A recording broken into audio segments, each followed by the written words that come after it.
అణిచివేసే మహిమ. ఏమణిచివేస్తుంది?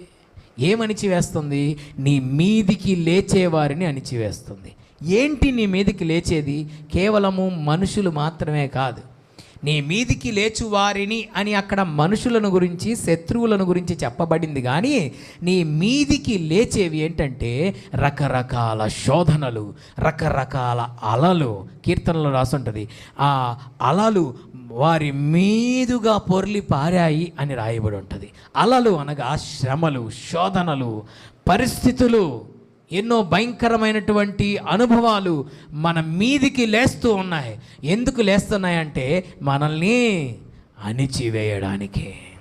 అయితే దేవుడు మహిమ ఏం చేస్తుందో తెలుసా? నీ మీదికి లేచిన వారిని నీ కాళ్ళ క్రింద అణిచివేస్తుంది ఆ మహిమ. దేవునికి స్తోత్రం కలుగునుగాక.